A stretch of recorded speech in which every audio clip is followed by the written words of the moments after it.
Alors, dernier intervenant, j'insiste bien sur le te. Je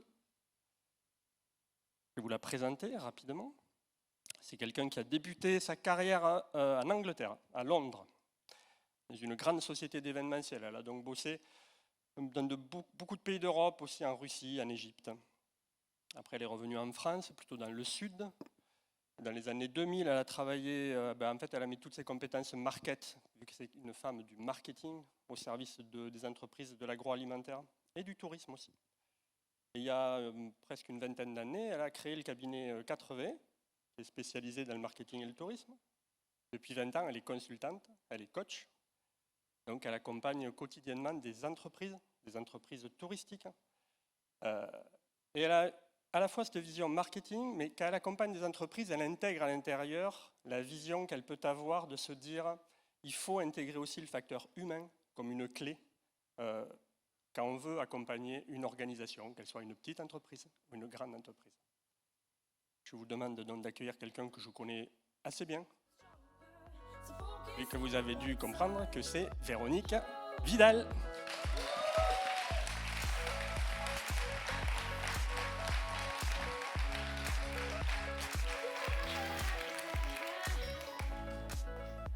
Alors Véronique, comment allez-vous?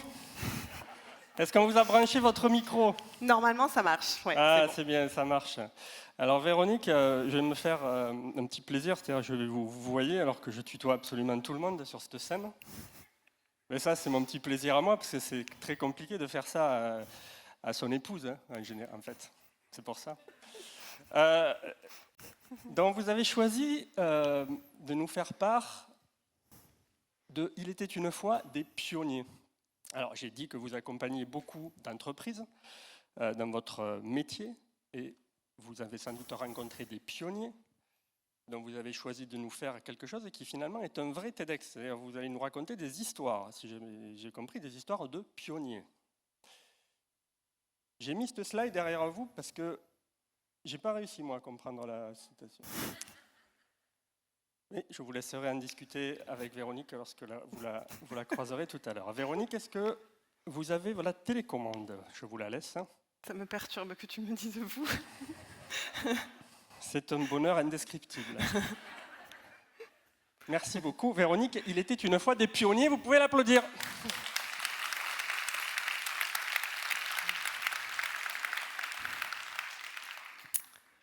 Bonjour. Mon exercice, c'est de vous présenter en 15 minutes une histoire. Je vais tenter de vous en présenter 3. Ce sont des histoires issues de vraies entreprises, de vraies personnes, de personnes vraies. Et pour chaque histoire, je vais vous proposer une morale, tel le faisait Jean de La Fontaine, avec, je vous prie de m'en excuser, beaucoup moins d'éloquence, beaucoup moins d'animaux et beaucoup moins de fromage. Première histoire vraie. Un matin de 2020, Paul, responsable tourisme d'une entreprise agritouristique, se lève. Ça y est, c'est dit, il va pouvoir travailler, il va pouvoir accueillir du public. C'est une nouvelle extraordinaire. Il se lève d'un vrai cauchemar. Un certain Édouard, fan de ville portuaire, pondérera son enthousiasme. Mon cher Paul, tu pouvais accueillir 50 personnes à la fois, tu ne pourras en accueillir que 25. Paul, évidemment, s'exécutera. Il est très embêté. Il est très embêté parce que le principe et le modèle de son entreprise reposent sur le fait que des groupes rentrent dans la visite guidée, qui elle-même est payante, se promènent sur l'exploitation agricole et terminent leur chemin dans la boutique dans laquelle ils vont acheter les produits magnifiquement transformés sur l'exploitation. Alors Paul se dit, alors attends, je vais réfléchir. Vous me faites diviser par 2 le nombre de personnes que je peux recevoir. Peut-être que je pourrais augmenter par 2 le nombre de visites par jour. Bien entendu, ce n'est pas possible. Il n'y a que 24 heures dans une journée. Paul pourra cependant augmenter un petit peu le nombre de visites. Alors Paul s'exécute et la saison commence.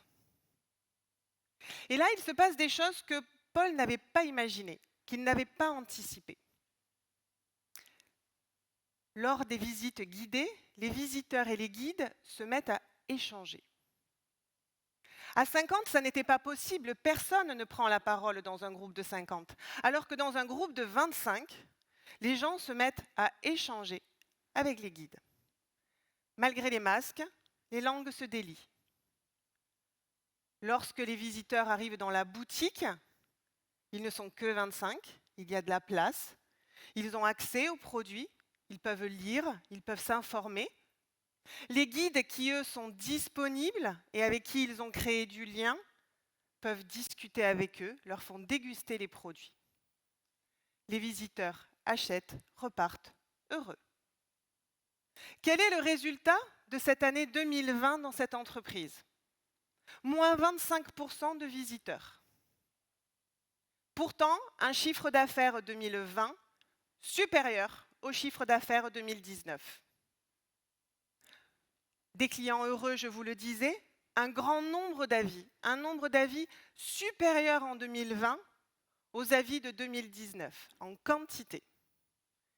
Des avis tellement positifs que la note globale de l'entreprise monte d'une demi-étoile sur TripAdvisor. Et un dernier bonus de résultats sur cette année-là, le plaisir au travail des guides démultiplié. Plus de conflits à gérer, des guides fidèles, une équipe sereine, une saison sereine. L'année 2020, c'est aussi pour Paul l'occasion de se remotiver. Il s'est acheté un vélo en acier, durable, un vélo 100% français. Il passera d'ailleurs une journée entière dans l'atelier pour exprimer ses besoins, pour raconter l'usage qu'il en aurait, pour avoir son vélo rien qu'à lui. Il a effectivement aujourd'hui son vélo, il n'y en a pas deux le même. Il se déplace pour aller au travail avec lui tous les jours. Faux, pas tous les jours. Il a implémenté 2 jours de télétravail par semaine en basse saison dans son entreprise. Que nous dit l'histoire de Paul ? Que nous sommes passés du toujours plus au moins, mais mieux.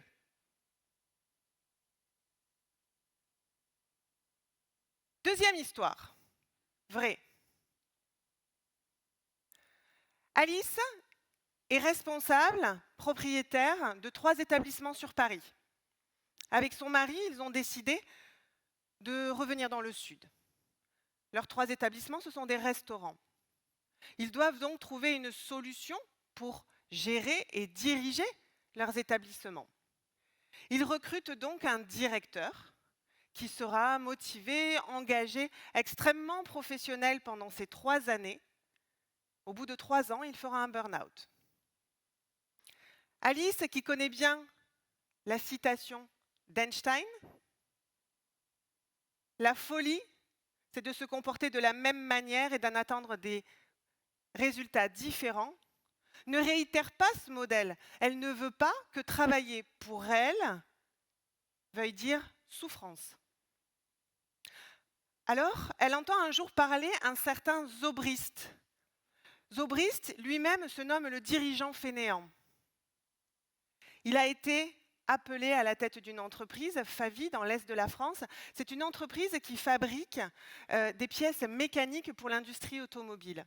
Il a été appelé à un moment où cette entreprise était extrêmement mise à mal par la concurrence chinoise et le modèle européen, le modèle économique sur le territoire européen était intenable.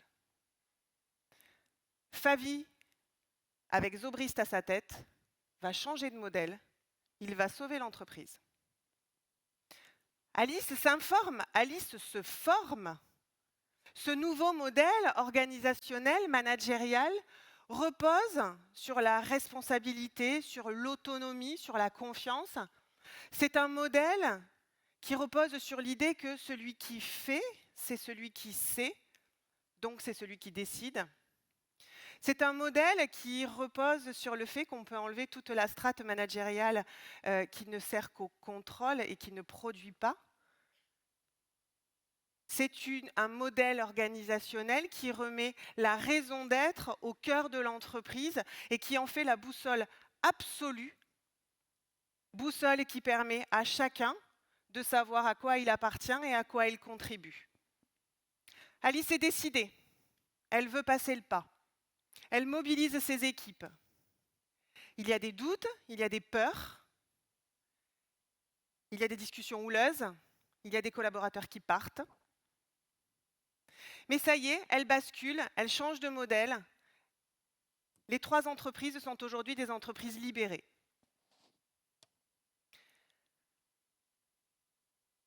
Alice fait du trail. Alice fait pousser des vignes en bio. Elle reçoit tous les jours des lettres de candidature avec des lettres de vraie motivation, de gens qui veulent participer à cette aventure et qui veulent savoir pourquoi ils se lèvent tous les matins. Alice, aujourd'hui, a complètement sorti le contrôle de sa posture managériale. Elle est à la tête d'entreprises qui vont bien. L'hiver dernier, Alice est partie à la montagne dans une station sans remontée mécanique. Elle s'est mise aux randonnées en raquette avec ses enfants. Elle a mangé de la raclette avec force charcuterie locale et fromage local. C'est le fromage. Que nous dit l'histoire d'Alice? Que nous passons de systèmes pyramidaux à des systèmes organiques, que nous passons du savoir-faire au savoir-être, à la valorisation des talents. Troisième histoire, vraie. L'histoire de Sophie et Franck. Franck et Sophie ont tous les deux des gros postes dans des grosses entreprises internationales. Ils gagnent bien leur vie. Ils ont 3 enfants qu'ils voient peu, trop peu. Les enfants grandissent, Franck et Sophie travaillent. Un beau jour, un sentiment de ras-le-bol émerge. Et si on était en train de passer à côté? Et si on était en train de se tromper? Franck et Sophie lâchent leur vie, partent dans une petite ville de province, ils achètent un hôtel, ils deviennent hébergeurs. Changer de vie, changer de métier, cela doit se faire en adéquation avec leurs valeurs. Et il se trouve que le travail n'est pas une de leurs valeurs, c'est un moyen. Alors ils réfléchissent et ils se disent, mais c'est quoi qui est important pour nous? Eh bien, ce qui est important pour nous, c'est de travailler ensemble, c'est d'impliquer les enfants, c'est de contribuer de façon positive sur notre environnement ou au moins baisser nos impacts négatifs pour nos enfants, pour la planète, pour vous, pour nous, parce que nous n'avons plus le choix. Donc, pas de climatisation, mais de l'isolation, pas de piscine, mais un bain nordique chauffé au feu de bois. Oui, parce que s'engager, ça ne veut pas dire faire baisser l'expérience client, ça veut dire être imaginatif, créatif, s'adapter. Donc, des ampoules basse consommation, des régulateurs pour les robinets, pour le chauffage et surtout, beaucoup de pédagogie. Pour Sophie et Franck, l'écologie, bien sûr, c'est une valeur, c'est répondre à l'urgence climatique, mais ce n'est pas que ça, leur notion d'engagement, c'est aussi appartenir à un territoire et contribuer, faire sa part, socialement par exemple. D'ailleurs, un des grands plaisirs de Franck, c'est tous les mardis matins, il prend son utilitaire et il met le linge sale de l'hôtel. Il part en direction de l'ESAT. Sur son chemin, il s'arrête à la boulangerie dans laquelle il achète friandises et gourmandises. Il va jusqu'à l'ESAT. À l'ESAT, c'est un endroit où des travailleurs handicapés s'occupent du linge de l'hôtel. Travailler avec l'ESAT, ça veut dire payer plus cher qu'un autre prestataire classique. Ça veut dire plus de logistique. Il doit amener et venir chercher le linge. Et ça veut dire des délais plus longs. Pourtant, pour rien au monde, Franck ne reviendrait en arrière sur cette décision et pour rien au monde, il ne s'empêcherait de vivre ces mardis matins remplis de partage et de joie. Alors l'engagement, pour Sophie aussi, c'est important. Elle contribue à son territoire et elle s'est rapprochée de son office de tourisme. Elle a intégré la commission qui parle du surtourisme. En effet, sur leur territoire, il y a un site naturel qui n'avait jamais connu ce qu'il a connu en 2020 et aussi en 2021. Et il faut effectivement faire quelque chose. Jamais Sophie n'aurait pensé un jour devoir réfléchir à comment faire pour qu'il y ait moins de gens. Sophie, ce qu'elle adore dans la relation à ses clients, c'est leur raconter les petits sentiers de randonnée, les balades à faire et qui partent de l'hôtel. Elle les connaît, elle les a arpentés avec ses enfants. Elle peut raconter les contes, les légendes, les cachettes, les rochers, les petites grottes.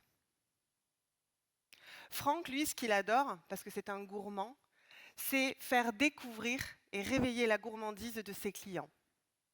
Il est donc toujours à l'affût des produits locaux, de la recette improbable, ancestrale, de l'artisan du goût.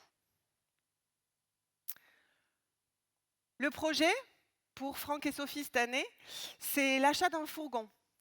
Ils vont l'aménager. Pendant 1 an, ça va faire partie de l'aventure avec les enfants d'aménager le fourgon. Leur premier road trip est déjà dans les tuyaux. Ils vont partir l'année prochaine vers la Lozère. Ils iront observer les animaux et ils continueront leur chemin vers les volcans d'Auvergne. Dans le fourgon, chaussures de randonnée et jumelles remplaceront smartphone. Que nous dit l'histoire de Franck et Sophie? Que nous passons de réussir dans la vie à réussir sa vie.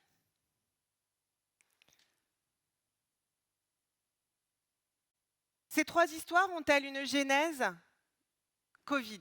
Absolument pas. Nous sommes dans une période de changement, à l'ère de l'humanité, à la taille de l'humanité. Nous vivons de façon cyclique des changements. Ce sont les historiens qui nous le disent. Nous sommes en ce moment dans un de ces changements, si ce n'est que le Covid a créé des accélérations dans les ruptures. Dans les périodes de changement, il y a des périodes de turbulence. Nous le voyons bien, notre société est particulièrement malmenée en ce moment. Dans les périodes de changement et de turbulence, on voit émerger 3 profils, 3 comportements. Il y a les pionniers, il y a les résistants au changement et il y a le ventre mou. Alors les pionniers, ce sont ceux qui, au-delà des difficultés liées au changement, sont capables de voir derrière des opportunités.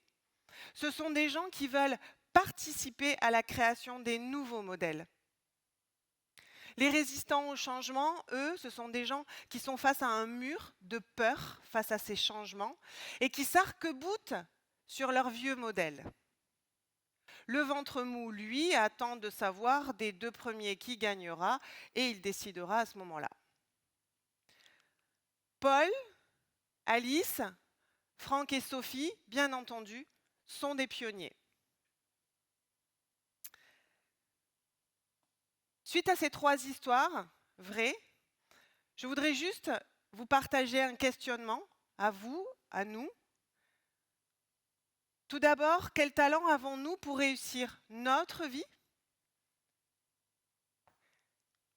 Quel talent pouvons-nous mobiliser pour participer à ce monde du moins, mais du mieux? Je vous remercie.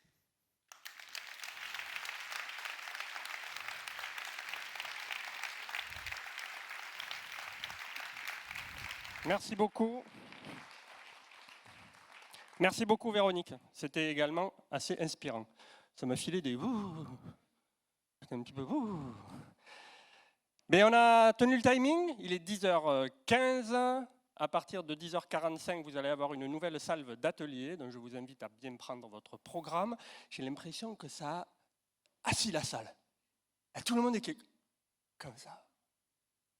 C'était en tout cas la volonté de ce rendez-vous ce matin, Spits on the Beach, de vous faire partager des visions d'experts, de vous inspirer et de vous lancer dans cette journée peut-être avec de nouvelles idées derrière la tête, j'espère très inspirantes dans vos publications, production de contenu et peut-être tout simplement même dans votre vie. Je remercierai donc très chaleureusement Loïc, Dominique et Véronique de s'être prêtés à l'exercice et je vous souhaite une excellente journée à toutes et à tous. Merci.